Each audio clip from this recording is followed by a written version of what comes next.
Françoise Camtou, merci. Faute de Londres, comment tu vas? La forme est là, la forme est là. Un lion ne meurt pas.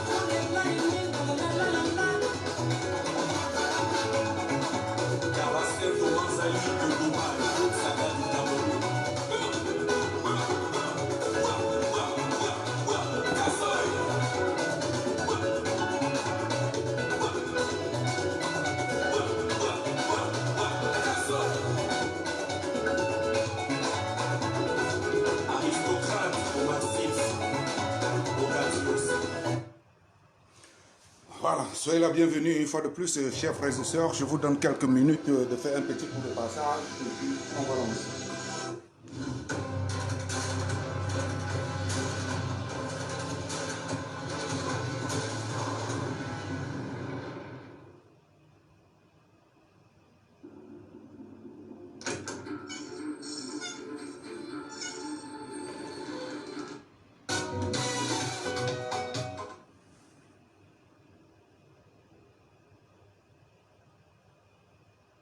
Oui, il faut la dans le combat et non hors du combat et non en dehors du combat. Serge Polo également, c'est un combattant dans son sens.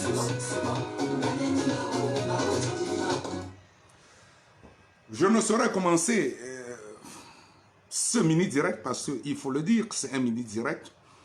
J'ai voulu faire un post pour dire demain je serai là à 19h, heure de Paris, heure du Cameroun, pour parler combat comme j'ai l'habitude de le faire. Je me dis non, c'est un manque de respect. Je me suis dit autant pour moi ce serait un manque de respect. Vu tous ces messages d'encouragement, tous ces gens qui ont essayé de me joindre depuis plus de 2 semaines, qui m'ont dit, Maréchal Nino, tiens bon, nous avons encore besoin de toi dans ce combat. J'ai dit, autant mieux faire un mini-direct et remercier tous ces gens à Mondo Vision. Je ne commencerai pas sans dire à Duchesse Pop, la paix, grande combattante que vous connaissez déjà et que nul n'est ignoré, son amour envers mon combat, son attachement envers mes idées, mon cheminement dans ce combat, cette grande dame qui a su me sauver la vie puisque j'ai été foudroyé alors que j'étais de retour de Paris, à 5 km déjà de chez moi de Lyon. Je me suis arrêté dans une station essence pour m'acheter de quoi manger. Au moment où je suis retourné dans ma voiture, j'ai eu un malaise. Dieu merci, j'étais avec elle en vidéo, en appel vidéo sur WhatsApp. Elle a ressenti immédiatement qu'il y avait quelque chose qui n'allait pas avec le maréchal, puisque je ne répondais plus. Elle a senti que je m'effondrais. Elle a eu cette intuition, puisque dans un air de repos, il y a des stations, mais quand tu es dans ta voiture, tu es un peu éloigné de tout le monde. Elle a eu l'intuition d'appeler immédiatement une ambulance, des moyens de secours, en indiquant mon lieu. Puisque je lui ai dit également où je m'étais arrêté quand on parlait, je suis à 5 km de Lyon, je suis à telle station et tout et tout. Elle a donné mon numéro de téléphone et ces gens ont pu me retrouver dans les brefs délais. Nous sommes en France, bien sûr, et non au Cameroun. Ivana Trump, merci vraiment. Et beaucoup de courage pour ce que tu fais pour ce combat. Ils m'ont retrouvé rapidement. Ils m'ont ramené là où je devrais être ramené de droit, dans un hôpital.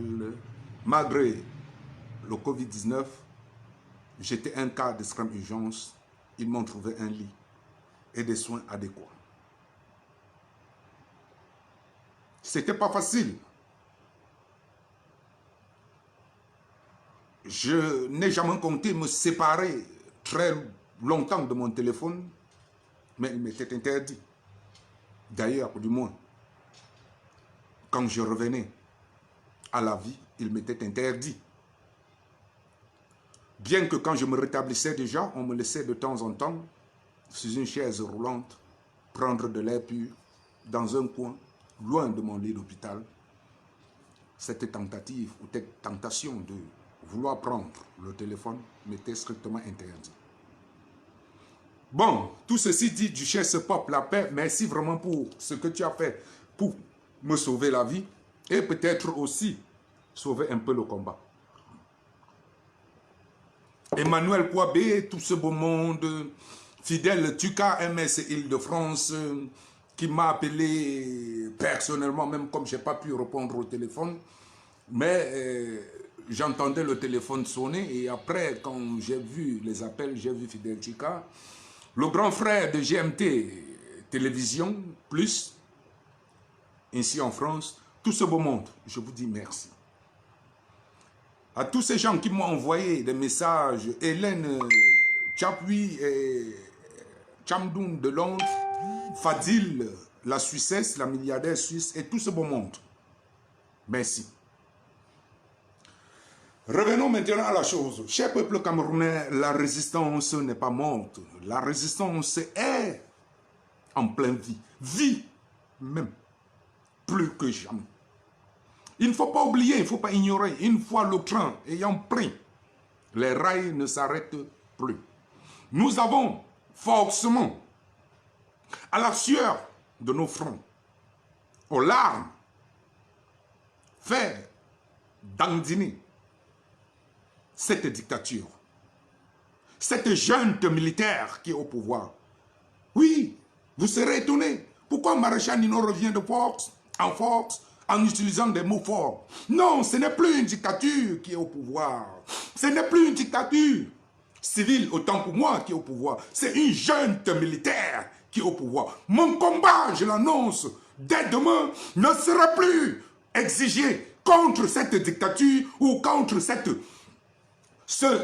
junte militaire au pouvoir de libérer tous les soldats de la guerre contre tous les soldats de la liberté camerounaise qu'ils détiennent dans leur geôle infeste. Non, je ne demanderai plus qu'on libère ces soldats. Ces soldats, vous les connaissez. Tous ces moments en Bastille, ces jeunes gens épris de justice en Bastille, ces leaders politiques et même de la société civile, je ne demanderai plus désormais leur liberté. Oui, j'approuve, ne soyez pas surpris, j'approuve la séquestration du président Kamto par cette dictature. Oui, je l'approuve. J'approuve la séquestration de Bibi Ounsak, les 4000 frères et sœurs anglophones, Alain Fogué, pris en otage par cette junte militaire. J'approuve tout cela. Je ne réclame plus leur liberté ou leur libération. Oui, je vous ai dit il y a de cela 8 mois, c'est la junte militaire au pouvoir au Cameroun qui nous donnera les moyens de les abattre et de les faire tomber. En séquestrant nos soldats de la liberté, ils nous donnent là des moyens. Ils nous donnent là des pistes. Si ces pistes sont mieux utilisées, si on s'en sert mieux, c'est vous et moi, membres de cette révolution, alors on aura un pas géant d'avance sur ces gens. Ils ne nous gagneront pas tant qu'ils continueront à nous donner des éléments que nous pourrons utiliser pour les nuire. La dictature, qu'elle soit civile ou militaire, n'est jamais solide. Jamais. Jamais. La dictature se nourrit de la faiblesse d'un peuple. La dictature a son talon d'Achille. Le talon d'Achille de la junte militaire au pouvoir a tout dit. Je l'ai. J'ai ce talon d'Achille. Nulle dictature n'est infaillible. Et cette junte au pouvoir a tout dit. Cette junte militaire tombera, car désormais, le maréchal Nino et bien d'autres, nous les avons saisis par le talon d'Achille. Nous ne lâcherons pas. Et pour bien d'autres qui ne savent pas ce que c'est qu'un talon d'Achille, l'angle faible d'un pouvoir, d'un système, d'un être humain. Voilà le talon d'Achille. Combien le talon d'Achille de beaucoup d'hommes sur cette terre, principalement des Camerounais, c'est la femme. C'est la femme. D'ailleurs, peuple de la résistance, la révolution se tient bien. Très bien d'ailleurs. Il était prévisible, je vous l'ai dit, des mois durant ici, l'utile de la communication, cet outil de la communication moderne qu'est Internet, c'est un couteau tranchant à deux sens. Il fallait s'y attendre que cet outil de communication qu'est Internet, Facebook en l'occurrence, soit utilisé également par cette junte militaire au pouvoir étourdi, comme par nous. À chacun de l'utiliser à très bon escient. Nous savions que la junte militaire devrait se servir de ce Facebook, de cet outil de communication moderne qui était censé être un poids majeur, un apport majeur pour toute révolution dans ce 21e siècle. Nous savions qu'il devrait s'en servir de cet instrument de la communication nouvelle pour nous nuire. C'est simple. Ils infiltrent Facebook, ils infiltrent la communication de la révolution et le tout réjouit. C'est là parmi nous, nous vivons avec. Nous devrons juste savoir et accepter qu'ils sont parmi nous et que nous sommes obligés de vivre avec. Si on a besoin, si on veut continuer à se servir de cet instrument de la révolution moderne qu'est Facebook, qu'est Internet, pour mener à bon port notre combat. Une fois, Fadil Jamal, sois la bienvenue. Merci pour tes nombreuses tentatives de me joindre au téléphone. Ça me va droit au cœur. Je sais, je ne suis pas seul. Il y a des gens qui pensent en moi. Tout être humain est censé avoir de l'amour. Et ce que tu as fait en essayant de me joindre au téléphone, c'est de l'amour. Je vis grâce à l'amour. Grâce à votre amour, raison pour laquelle j'ai dit, je ne mourrai pas sur ce lit d'hôpital, car j'ai une mission à mener à bon port. Peuple de la résistance, peuple de la renaissance. Ceci est un mini-direct. En grand pompe, j'annonce mon direct d'1h30 minutes. Demain, vendredi, il sera 19h. Bas les couilles, quiconque sera en ligne. Vous voyez la vivacité, la férocité du maréchal Nino. J'ai quelques petites séquelles visuelles, mais je n'ai pas perdu ma rage, ma détermination, mon engouement. Parce que nul n'est censé ignorer qu'en s'attaquant à une junte militaire, ce que vous appelez dictature, on doit d'abord au préalable être sûr et prêt d'aller jusqu'au bout. D'ailleurs, demain, je vous parlerai. Pourquoi moi, maréchal Nino, et beaucoup d'autres, parce que je ne parle jamais à mon nom personnel, j'essaye d'élaborer avec beaucoup de personnes et d'en tirer une conclusion viable, vitale, acceptable pour tout le monde. D'ailleurs, je suis contre, je vous parlerai de ça demain, contre une quelconque, je dis bien contre une quelconque ou un quelconque dialogue national avec la junte au pouvoir. Nous ne négocions pas, le peuple ne négocie pas. D'ailleurs, la junte militaire au pouvoir est conscient que ce soit autour d'une table, sous l'égide d'une conférence nationale quelconque, est synonyme d'avoir accepté une défaite. De facto, légaliser les forces de la partie d'en face. Pour s'asseoir autour d'une table pour dialoguer, il faut au préalable, retenez que la partie ou que les deux parties adverses s'acceptent mutuellement. S'acceptent mutuellement qu'ils ont des points forts et qu'ils sont obligés de s'asseoir. Il n'y a autre moyen, et il y a zéro autre moyen que de s'asseoir. Donc, si le régime, si la junte militaire au pouvoir d'Etoudi accepte une conférence nationale, s'asseoir autour d'une table avec les ambazoniers, c'est déjà d'accepter de facto que les ambazoniers ont une gain de cause, qu'ils ont désormais une voix non négligeable. C'est-à-dire qu'ils comptent. Alors, la junte militaire au pouvoir n'est pas prête à céder aux anglophones, aux ambazoniens. Le fait qu'ils comptent, le fait que leur lutte a atteint le but.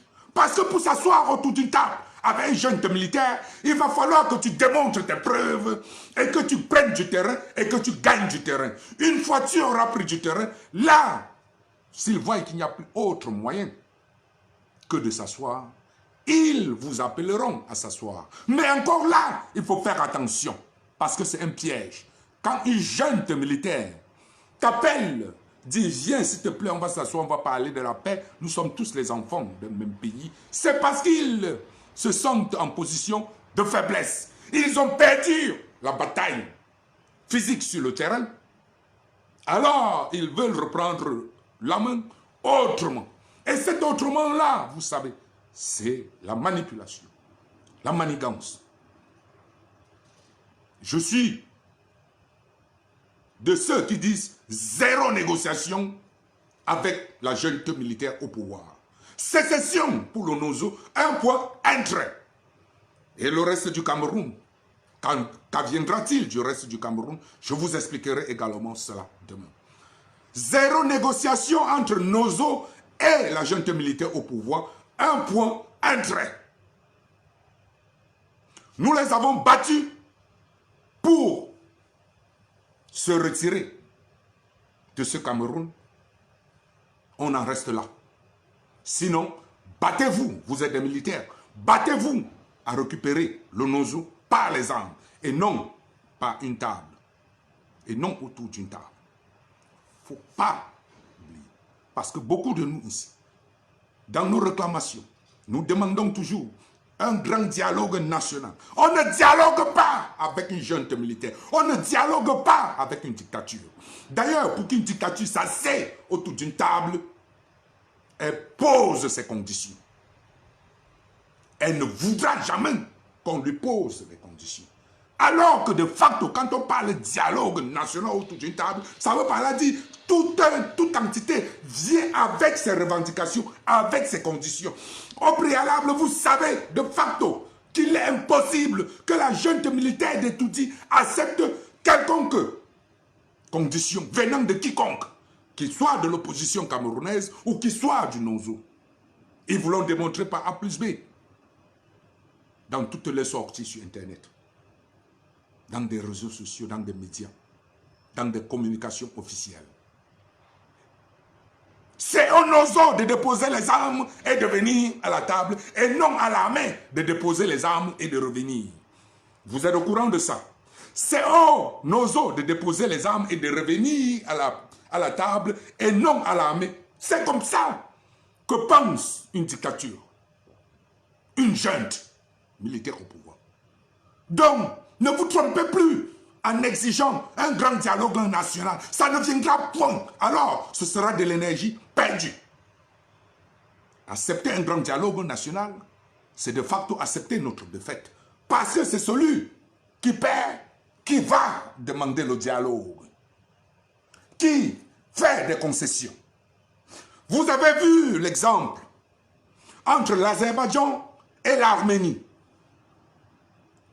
L'Arménie avait perdu physiquement sur le terrain. La force militaire soutenue par la Russie était, par la Russie et la Turquie, était du style que que cette Arménie ne pouvait plus résister.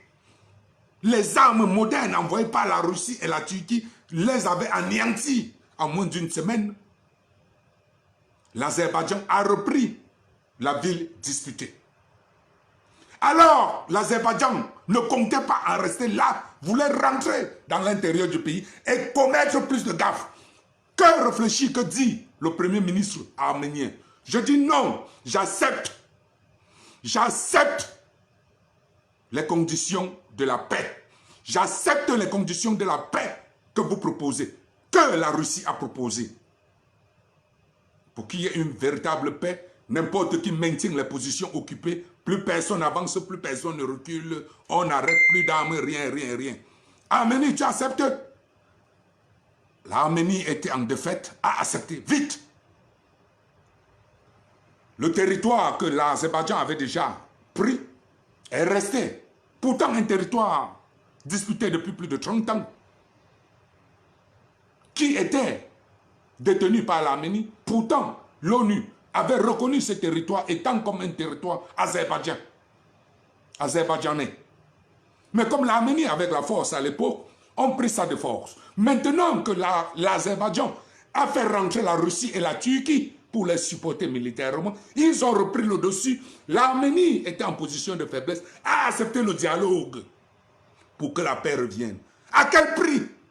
Ils ont cédé le territoire qu'ils avaient conquis il y a de cela 30 années. La même chose. Le camp qui demande le dialogue national est en train d'accepter qu'il est en position de faiblesse. Il est en position de faiblesse.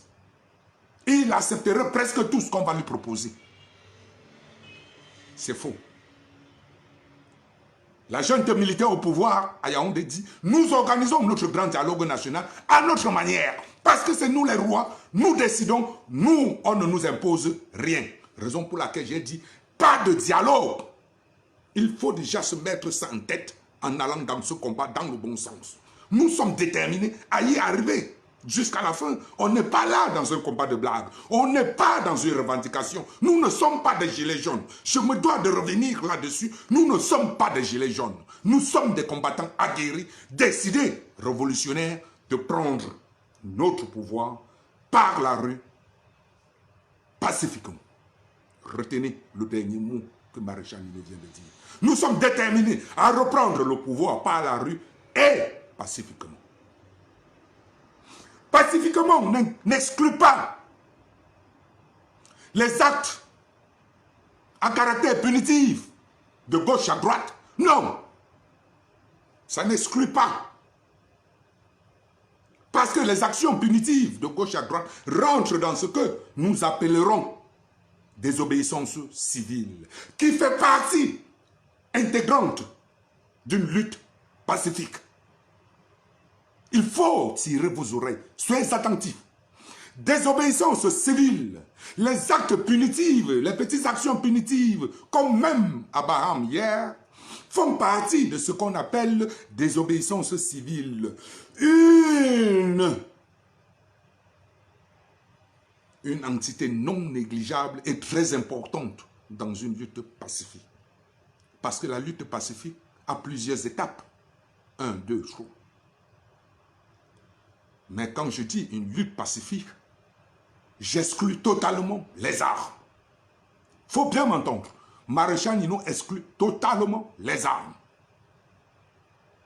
Et ceux qui en ont pris les armes et ont réussi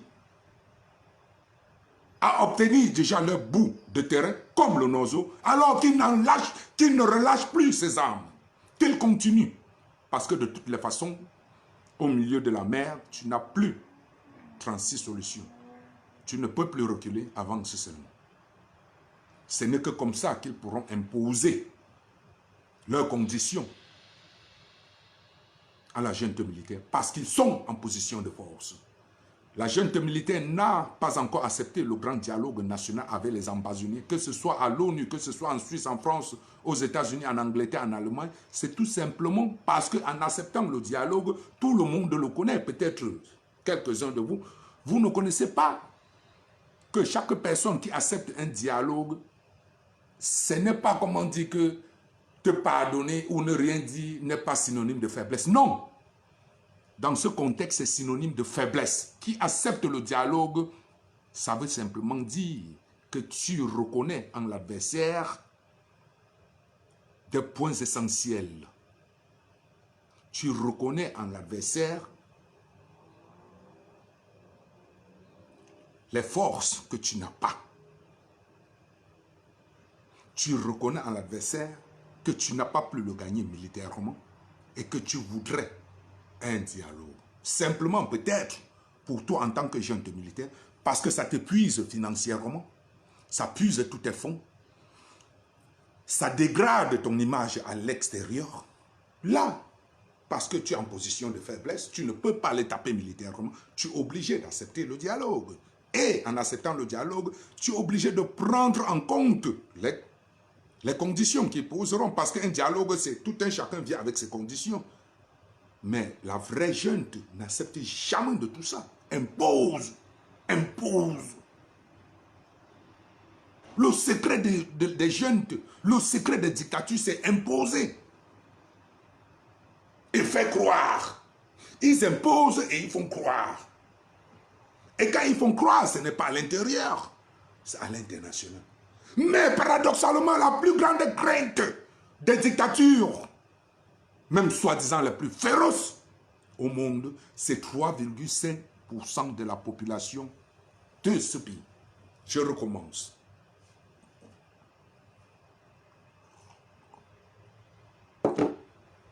Les dictatures les plus féroces au monde ont plus peur de 3,5% de la population de leur pays. Je prends un exemple.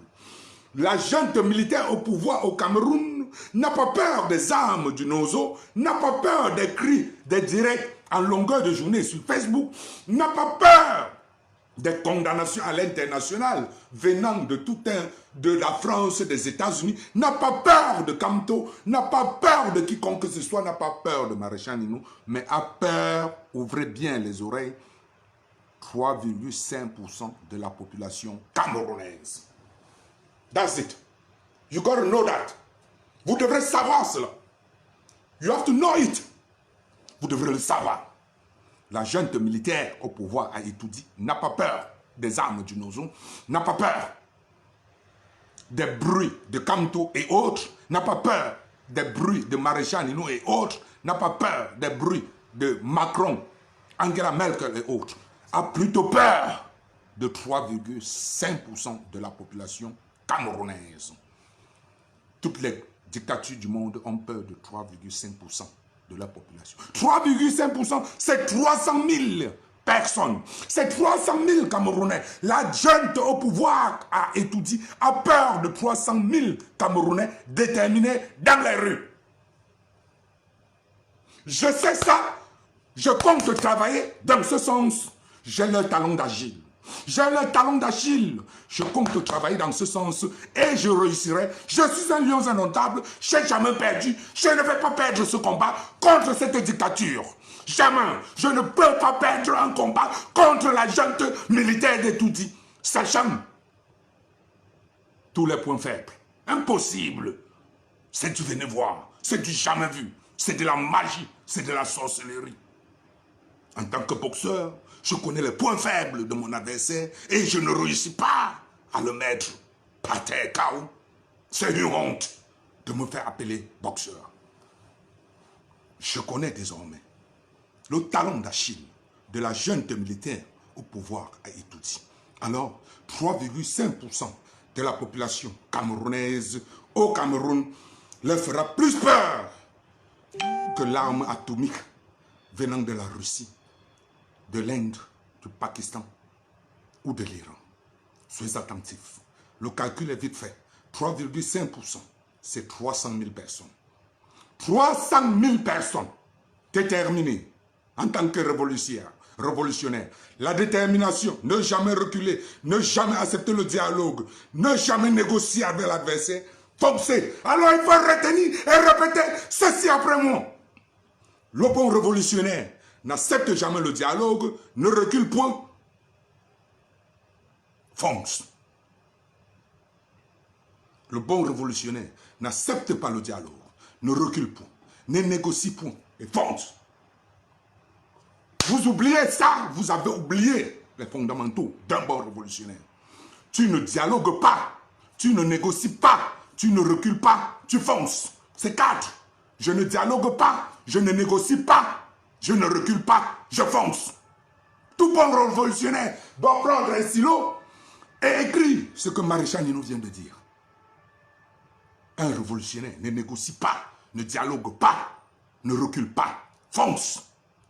3,5% de la population camerounaise, 300 000 personnes à Yaoundé, ayant ces 4 trucs dans la tête, ne dialogue pas, ne négocie pas, ne recule pas, avance.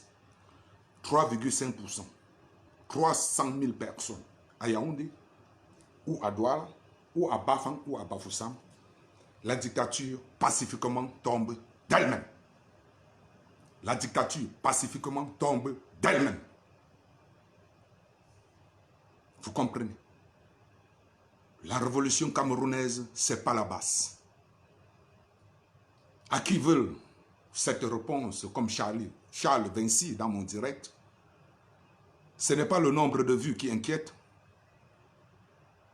c'est l'action et l'âme du combattant qui est déterminant. La révolution camerounaise, ce n'est pas la basse. Et c'est là une des faiblesses de ces gens. D'ailleurs, je vous l'ai dit, Charles Vinci qui est dans ce direct en faux profil, il était là quand je disais l'utile, cet outil qu'on appelle Facebook est utilisé, peut être utilisé par la junte au pouvoir comme par nous, révolutionnaires. Donc, ça c'est leur manière d'utiliser Internet pour nous distraire. Mais nous, on connaît déjà ça.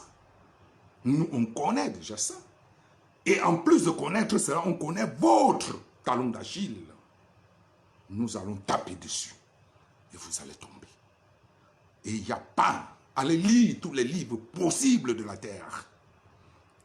D'ailleurs, vous avez le parfait chemin du bon dictateur.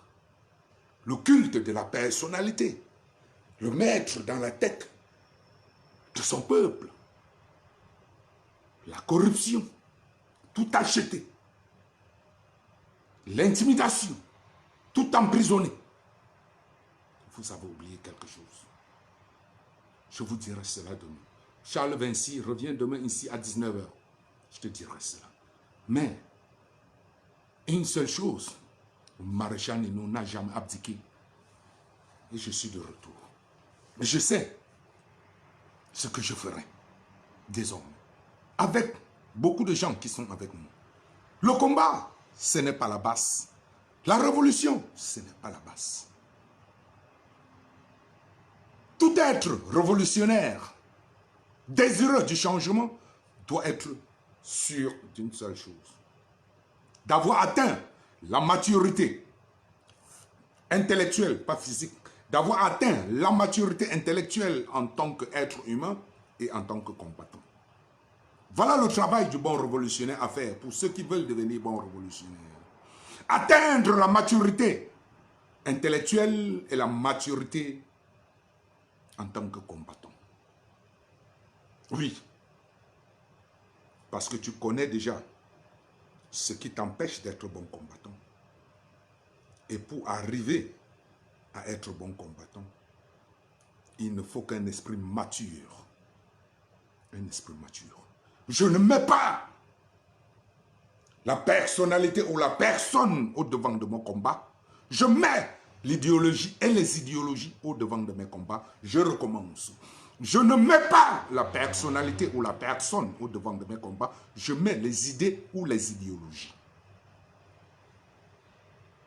Tel chemin est-il préférable pour moi? Alors je m'aligne. Sans toutefois dire que je suis contre ou je vais taper sur l'autre. C'est la maturité intellectuelle, la maturité du combattant qui se veut meilleur. Loin de là, vous êtes en train de faire fausse route et votre place, si vous êtes à l'étranger, c'est dans des syndicats revendiquer comme les syndicats savent si bien le faire ici en France. Quand on veut fermer vos entreprises, allez, vous sortez, vous brûlez les pneus, vous criez. Quand on dit c'est un mouvement général, vous sortez comme des gilets jaunes. Mais en tant que révolutionnaire, tu es loin d'appliquer la même mentalité.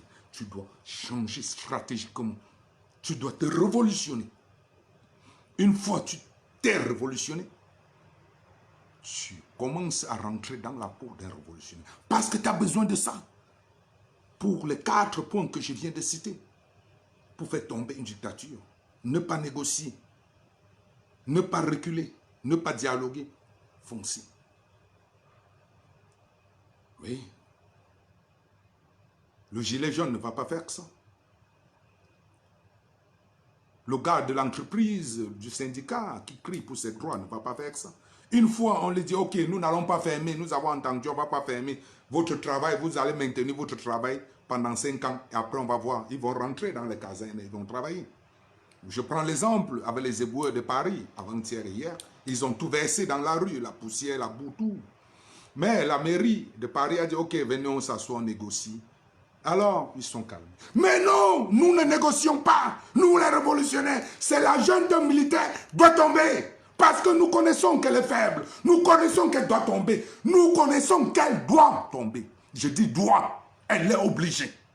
Quand on dit doit, c'est que tu es obligé.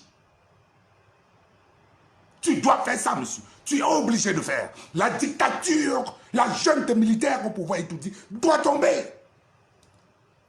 Elle n'est pas plus forte que la dictature russe à l'époque, ou que la dictature de Ceausescu, ou la Stasi, ou la dictature hitlérienne, ou même française, etc., etc.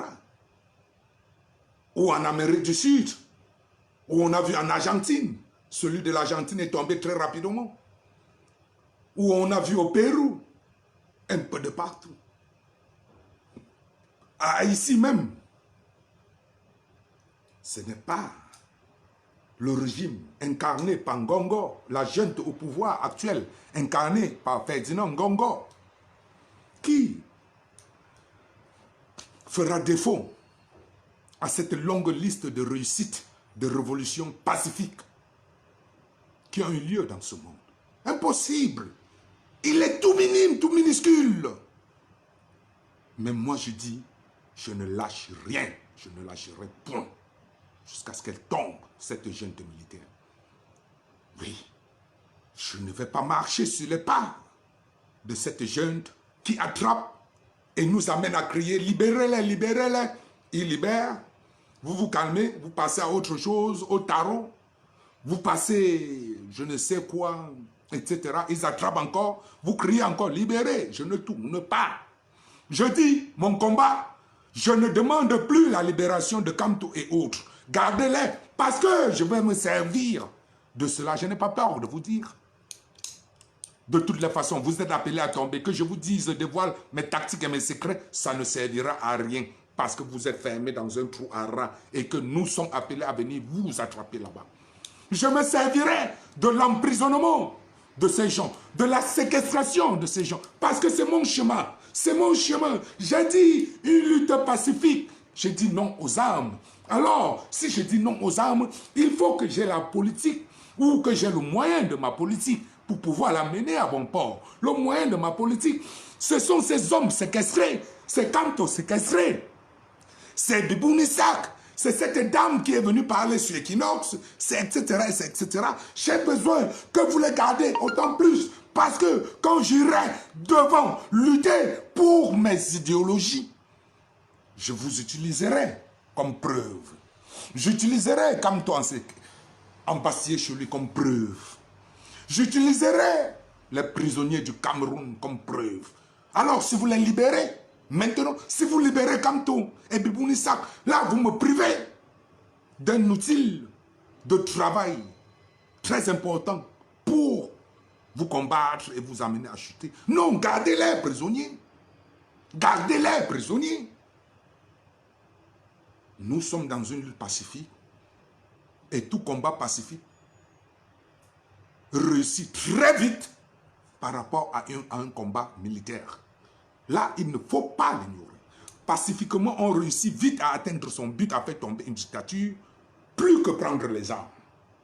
Quand vous prenez déjà les armes, vous, en un, vous ne vous attirez plus les faveurs de l'international et même de l'intérieur, parce que vous avez vu ce que Atangandji et autres sont en train de faire en Ozo.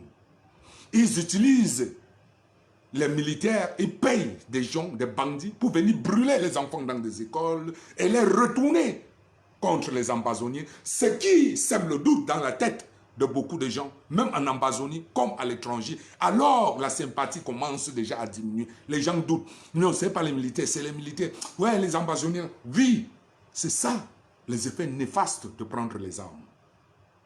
Mais une fois que vous avez pris les armes et réussi à être au niveau de l'Ambazonie, ne lâchez plus. Raison pour laquelle l'Ambazonie n'acceptera jamais un dialogue.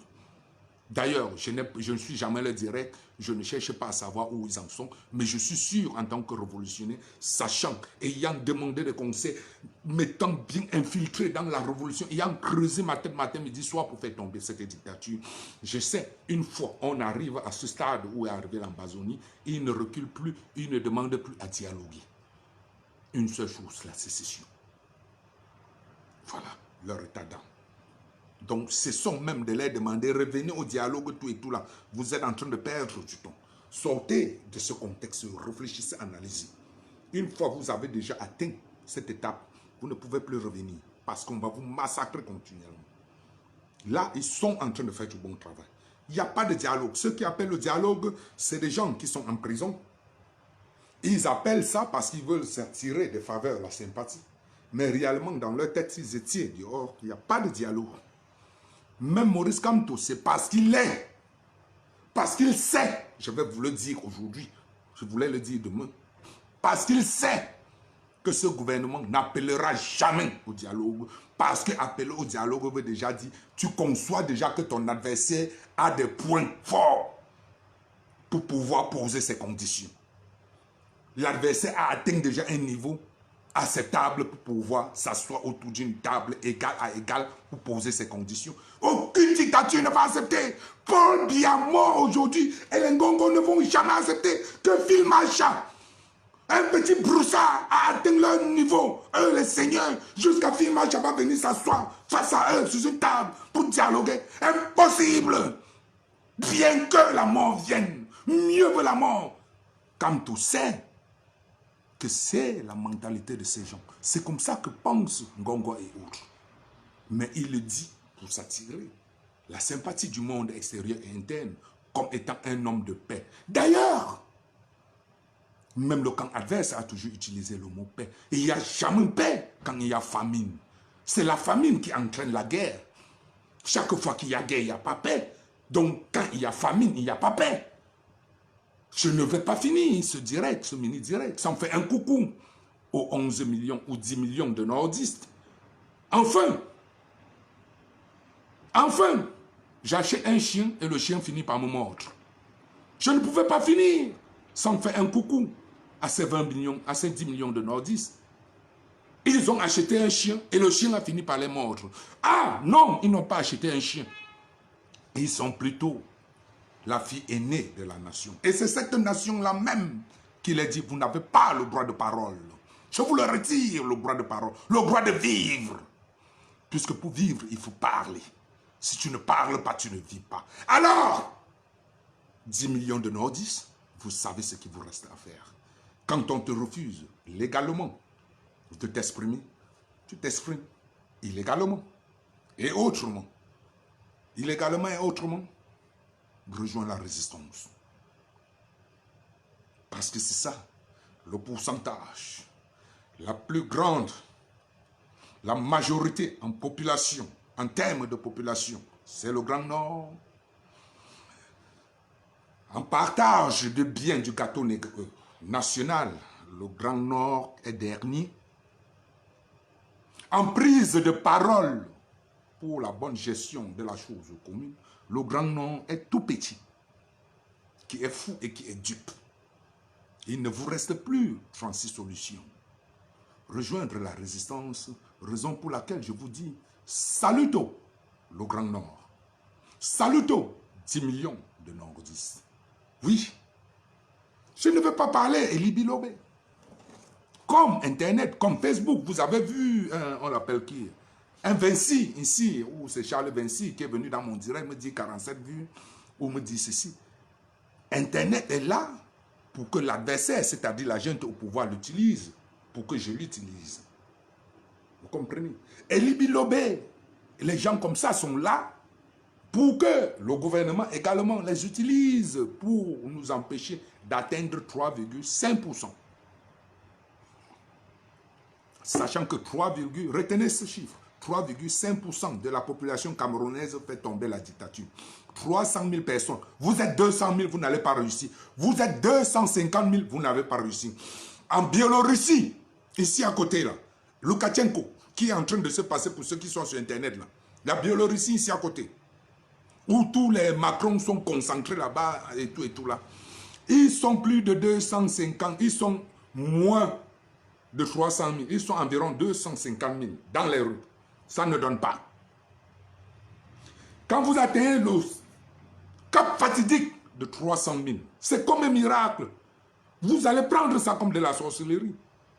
Mais les calculs ont été faits. Allez rentrer dans vos recherches. Google est là pour vous aider. En tant que révolutionnaire, il faut accepter s'ouvrir. Il faut accepter acquérir des pensées. Allez sur Google. Ne restez pas sur Facebook, simplement. Allez chercher. Il n'y a pas de consensus dans une révolution. Entre nous, révolutionnaires, on peut chercher un consensus par rapport à un projet, mais pas par rapport à la lutte. Retenez, entre nous, combattants, on peut rechercher un consensus par rapport à un projet de lutte, mais pas par rapport à toute la lutte. Telle est là la révolution. Vous serez en train de perdre du temps. Mais le meilleur combattant, c'est celui qui aura atteint la maturité intellectuelle de comprendre cela, la maturité en tant que combattant de comprendre cela. En fonctionnant dans ce cadre, vous n'aurez ni point de problème entre le camp du maréchal Nino, le camp de tel à Paris, le camp d'un autre. Excusez-moi, désormais, je ne citerai plus leur nom. Je travaillerai avec ceux qui voudraient travailler avec moi. J'ai repris mes formes, je reprendrai le terrain parce que Covid-19 ne m'empêche pas de reprendre le terrain. Je connais le talon d'Achille. Pendant que j'explore les pistes à me trouver 3,5% de la population camerounaise dans une ville bien nommée, que ce soit Douala, que ce soit Yaoundé, Garoua, le nord ou l'ouest, je continuerai à ramener l'international, à condamner efficacement la junte militaire au pouvoir. La combinaison de ces deux choses, pacifiquement, feront tomber ce régime rapidement que la prise des armes. Il faut retenir ceci en guise de conclusion. Au moment où je m'attelle avec beaucoup d'hommes et de femmes à trouver 3,5% de la population camerounaise dans les rues, maîtrisant ces quatre choses, on ne négocie pas, on ne dialogue pas, on ne recule pas, on fonce. 3,5% de la population camerounaise, c'est 300 000 personnes dans les rues de Douala, ou de l'Ouest, ou du Grand Nord, ou du Centre. Ce n'est pas 300 000 personnes dans tout le Cameroun, non.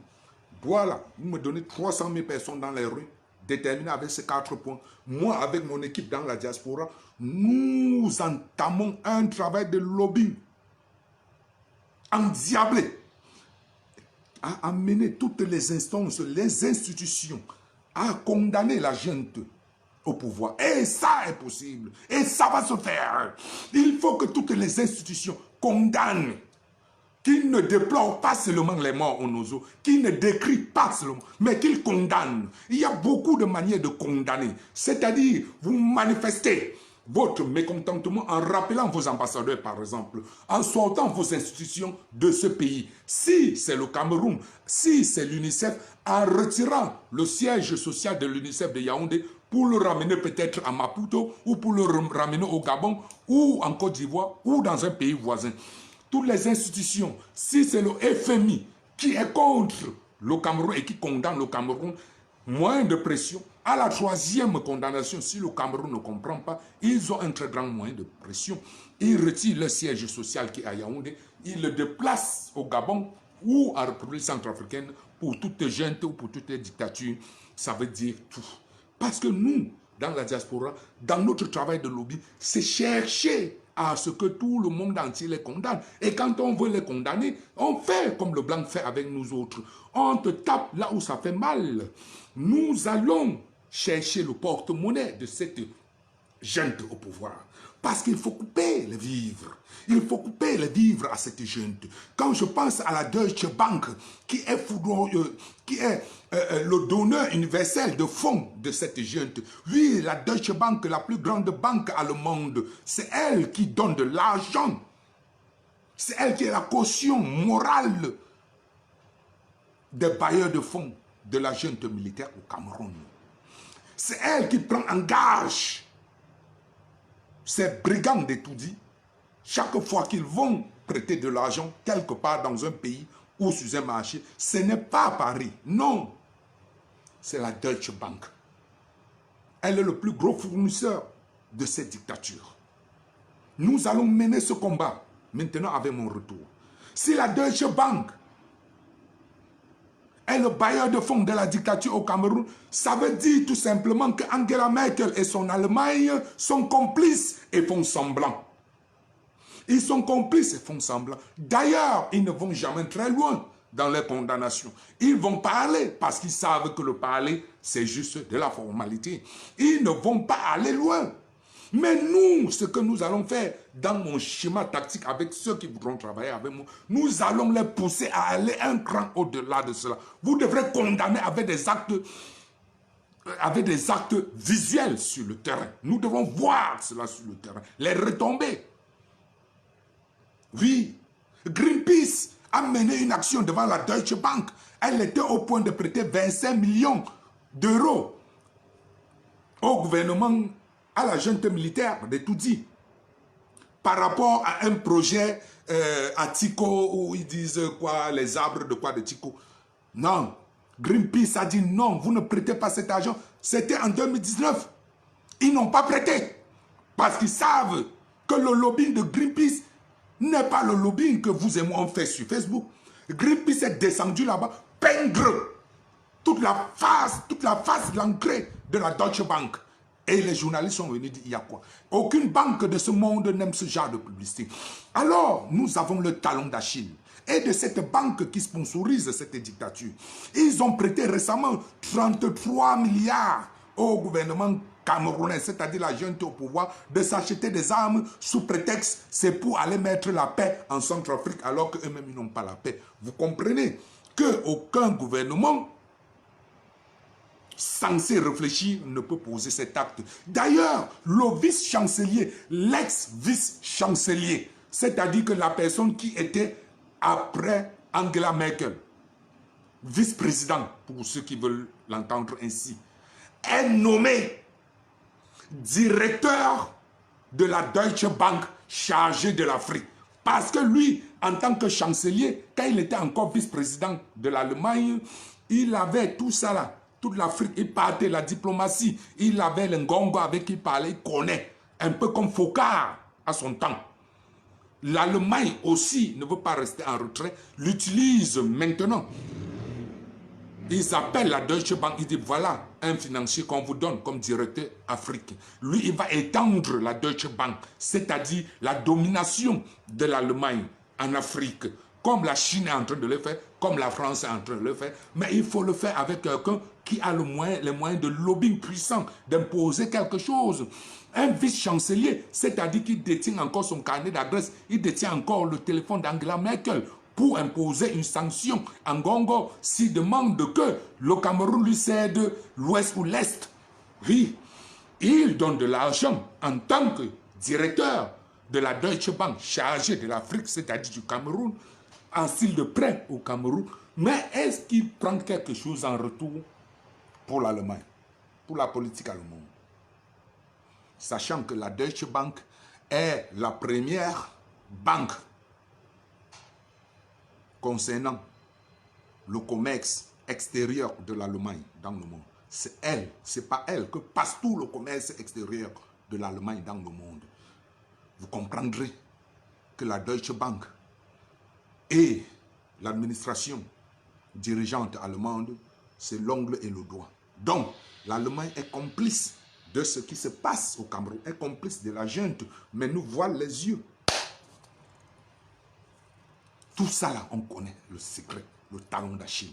Nous, c'est notre travail en tant que lobbyistes, ayant choisi une lutte pacifique pour renverser la junte militaire. Nous allons toucher tous ces cons-là et les ébranler aux yeux du monde entier.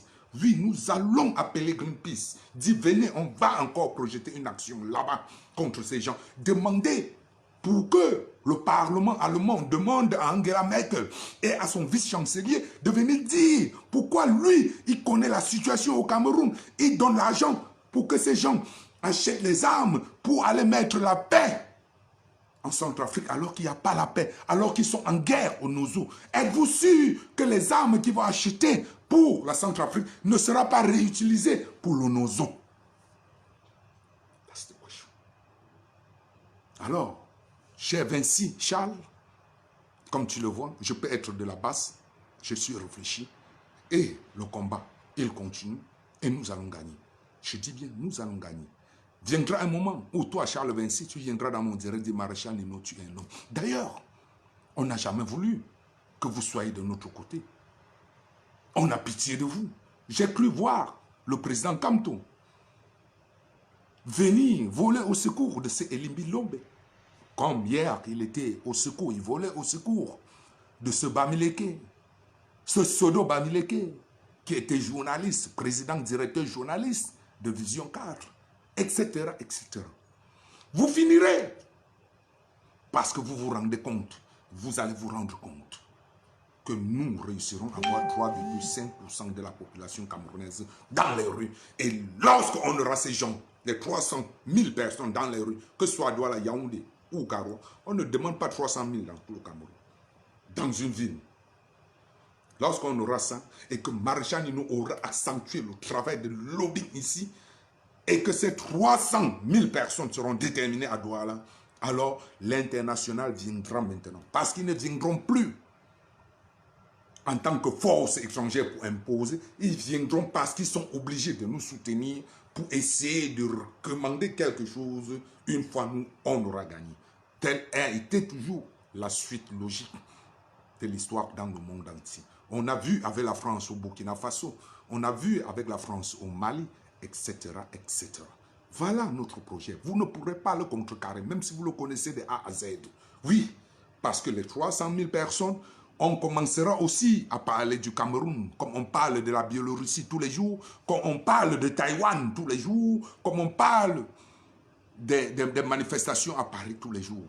Parce que nous, on atteint le socle fatidique de 300 000 personnes comptées dans les rues. C'est la plus grande crainte de la dictature, de la junte au pouvoir, raison pour laquelle elle se bat corps et âme, bec et ongles pour inculquer de plus en plus la culture de la photocratie, oui, de la dieufication, excusez-moi un peu la tautologie, la dieufication de l'homme bien, c'est-à-dire en le hissant au sommet des sommets, au sommet des sommets, en vous disant, oui, le pouvoir vient de Dieu. Le pouvoir vient de Dieu. Oui, quand le bandit vient, il te met à genoux dans ta maison, là, il vous met là avec les armes, dit personne ne bouge, ta femme, tout le monde déshabillé, vous portez toutes les télés là, il est en position de force. Il a le pouvoir sur vous. Donc ce pouvoir-là vient de Dieu. Et ils sont dans cette logique. Parce que c'est la peur que 3,5% de la population camerounaise, 300 000 personnes, se mobilisent à Douala avec ces quatre points que j'ai cités en tête. C'est là, ils sont obligés d'accentuer, d'envoyer des Charles Vinci sur Facebook.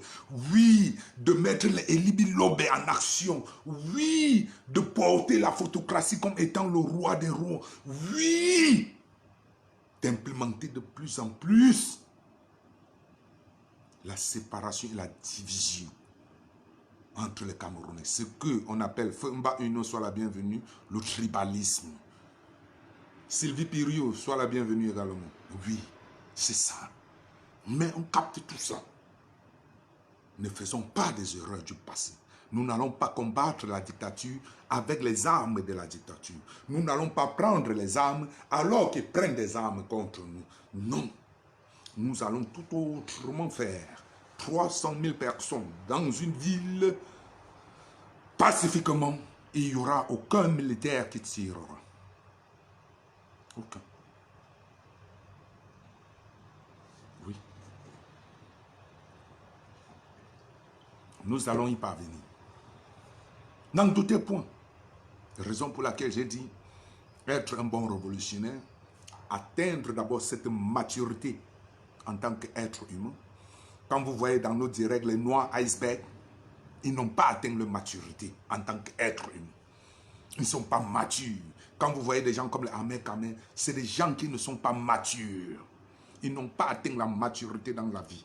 Vous comprenez, en tant qu'être humain. Parce qu'atteindre la maturité dans la vie en tant qu'être humain, c'est là où tu es responsable de tes actes.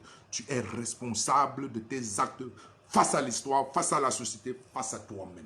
Parce que celui qui est responsable, vu la situation au Cameroun, ne saurait se taire ou au contraire enjailler la junte militaire au pouvoir. C'est ça qu'on appelle, c'est ça que chez les psychanalystes ou chez les psychologues ou chez les psychiatres, on appelle la démence. On appelle la démence. Ils appellent, il y a encore un autre mot qu'ils utilisent là. Oui, pour dénommer des gens qui sont perdus dans l'esprit, qui sont perdus dans un corps.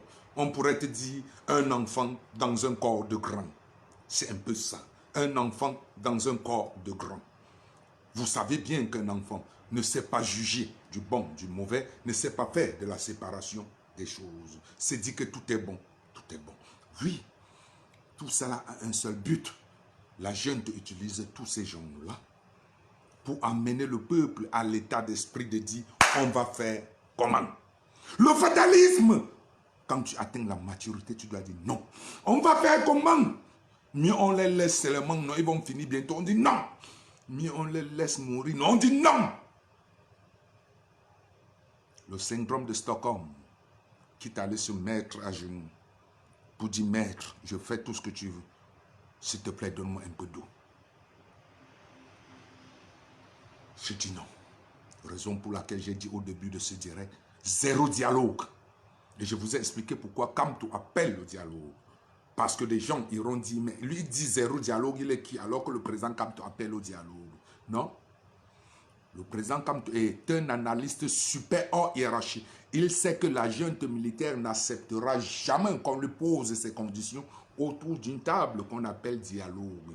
Alors de facto, cette junte n'appellera jamais à un dialogue, même dans les 50 ans à venir. Elle voudra utiliser de tous les moyens possibles pour vaincre le Nozo. Dans la rue, par les armes. Et non autour d'une table.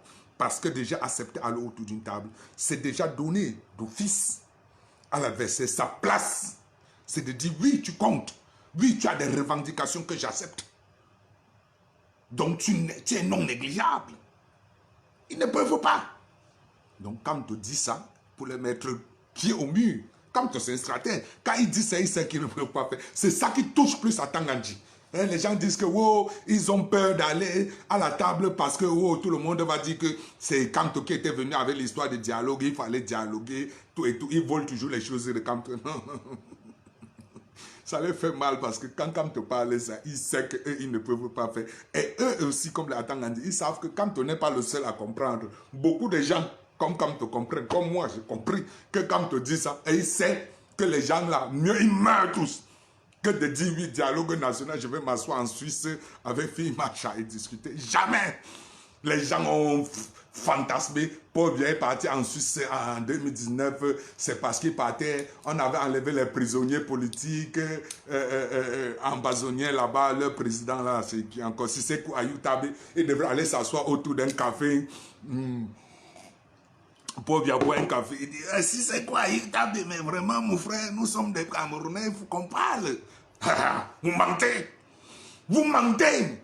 Vous mentez. Ils ont des alliés efficaces. Je vous ai expliqué que l'Allemagne est un allié, un pion. Je vous ai démontré comment l'Allemagne est un pion. Donc pour ceux qui ont toujours donné des bons points à l'Allemagne, retirez. C'est des traîtres. Ils sont au même point que la France. Vous avez vu cette France Nobéenne, elle est toujours dans cette logique. Attraper quand ils vont beaucoup crier là, puisque quand ils crient, c'est du temps que vous gagnez. Quand ils vont beaucoup crier, nous allons faire semblant d'être avec eux dans leur bruit. Nous allons insister qu'il faut que, après vous relâchez un peu. Qu'est-ce que la communauté internationale va dire? Non, le gouvernement camerounais est en train de... ils sont en train d'accéder déjà à nos revendications. Ça vient déjà parce qu'ils sont en train de libérer les gens qui sont attrapés. Donc ça vient, l'Union européenne va dire oui, le gouvernement camerounais est déjà en train d'aller dans la bonne direction, mais il faut un peu plus. Laissez-le le temps, encouragez-les d'aller un peu plus de l'avant. Ils ont déjà libéré les gens qu'ils attrapaient dans des marches, etc. Minami, vous jouez ça avec qui? Des bêtes? Vous attrapez aujourd'hui, après vous libérez demain. Quand on va parler, la communauté internationale va dire à l'ONU, non, pour le Cameroun c'est bien, ils ont déjà libéré, il faut juste les encourager à aller un peu plus loin. 6 mois plus tard, vous attrapez encore. On attend encore une prochaine séance de l'ONU pour aller. Oui, ils ont libéré le mois dernier, ils sont en train. Vous mentez. Nous sommes déterminés. On n'abandonne pas et vous dégagez. Ce que j'avais dit pour ce direct. Demain, il sera 19 h. Ce sera du lourd. Parce que je ne vais pas donner du lait. Ni à mes frères, ni à mes soeurs. Nous allons combattre. Et ce sera le combat pour une vie. Voilà. Pour ceux qui m'ont supporté pendant que je traversais des moments très difficiles ces 2 dernières semaines, je vous remercie. Je ne veux pas dire je remercie vos prières. Parce que Rome, le Vatican, est avec la junte militaire. Ce qui me ramène à douter, même dans mon entité profonde, la présence sur cette terre d'un être suprême ou dans ce monde, au nom d'un Dieu. Fumba Uno, Zéro Dialogue. Je vais vous mettre un morceau que j'adore trop. Vous allez dire, il joue la musique des Camerounais et il prend leur boycott. Je suis le capitaine. Je vais les boycotter à 100 dans la diaspora. Je vais jouer la musique. Un message à double consonance pour qui veut l'entendre. Nous prenons le Cameroun d'abord.